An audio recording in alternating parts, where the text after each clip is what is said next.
Good morning, students. Welcome to DAV Alok Public School virtual classes. In the last class of 9 and 10, we have discussed about verbal and non-verbal communication. Today we will continue further, and the next topic is communication barrier. So whenever we communicate, no matter what kind of communication is taking place, there are certain communication barriers which arise. Barrier का मतलब बाधा होता है, और जब communication barrier होता है तब सेंडर जो मैसेज रिसीवर तक पहुंचाना चाहता है उसमें समस्याएं उत्पन्न हो जाती हैं और रिसीवर उसे अच्छी तरह डिकोड नहीं कर पाता। डिकोडिंग का मतलब है वह मैसेज को समझ नहीं पाता।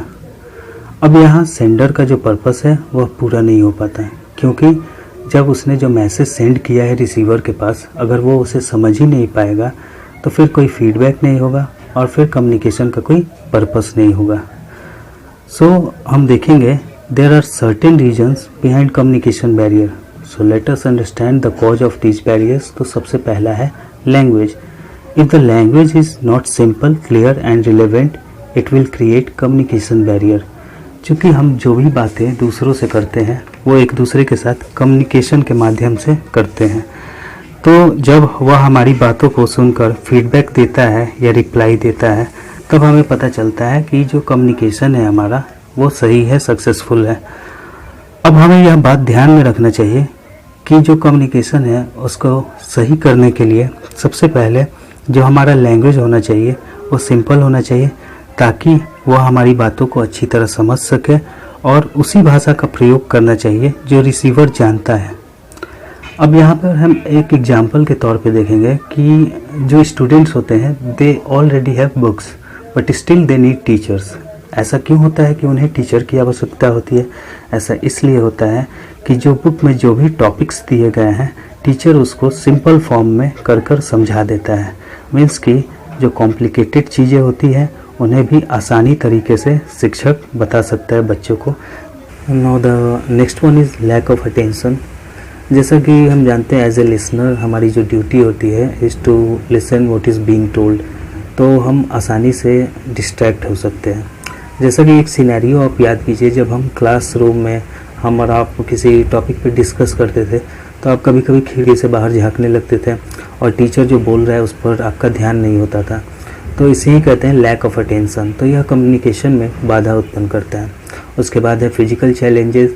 जैसे कुछ लोगों को सुनने में परेशानी होती है तो ये उनके फिजिकल चैलेंजेस होते हैं, डिसेबिलिटी इन हियरिंग।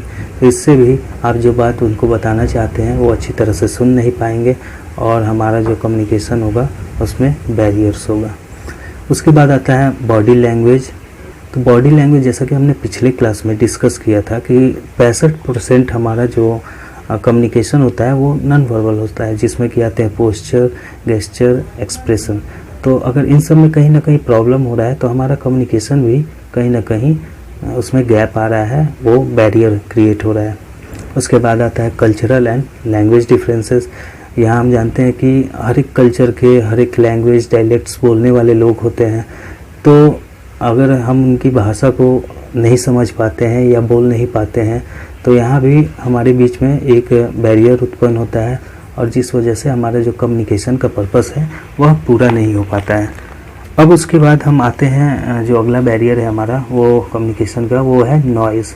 तो जब हम देखते हैं कि काफ़ी शोरगुल अगल बगल अगर हो रहा है तो उस केस में किसी व्यक्ति से अगर हम अपनी बात को पहुंचाना चाहते हैं, किसी व्यक्ति को बात करके कुछ बताना चाहते हैं, तो उस केस में जो आवाज़ है उसके कारण जो अगल बगल से आ रही है वो भी उस कम्युनिकेशन में बाधा उत्पन्न करती है। फिर आ रहा है फिजिकल बैरियर। फिजिकल बैरियर होता है जिसमें कि जैसे डिस्टेंस, लोकेशन, अगर कोई व्यक्ति हमसे काफ़ी दूर पे खड़ा है और हम अपनी बातों को बताना चाहते हैं तो हमें काफ़ी तेज़ आवाज़ में वहाँ पर बोलना होगा। और let us take an example कि जैसे बहुत बड़ा हॉल है और उसमें बहुत सारे लोग होते हैं, तो आपने भी ऐसा ऑब्ज़र्व किया होगा कि आप भी किसी ऐसे हॉल में गए होंगे जहाँ पर कि आप सबसे पीछे वाली सीट पे होंगे। तो कभी कभी ऐसा होता है कि जिनसे हम कम्युनिकेट कर रहे हैं, चाहे जो भी व्यक्ति हमसे कम्युनिकेट कर रहा है, उनकी आवाज़ को सुनने में हमें परेशानी होती है। तो इस तरीके से वह अपनी आवाज़ को हमारे तक पहुंचाने में असमर्थ हो जाता है, क्योंकि यहाँ पे फिजिकल डिस्टेंस जो होता है वो काफ़ी ज़्यादा होता है। तो इस तरीके से हम देखते हैं ये कुछ बैरियर्स हैं कम्युनिकेशन के, जिनको अगर हम नहीं सही कर पाएंगे तो हमारा कम्युनिकेशन जो है उसका पर्पस पूरा नहीं होगा। आई होप कि ये टॉपिक आपको समझ में आ गया होगा। And if you still have any doubt regarding this topic, you can contact us. जो नंबर्स हमारे मैनेजमेंट के द्वारा आपको प्रोवाइड किए गए हैं उन पर कॉन्टेक्ट कर सकते हैं। और tomorrow we will continue with the next topic. तब तक के लिए stay home, stay safe. Thank you.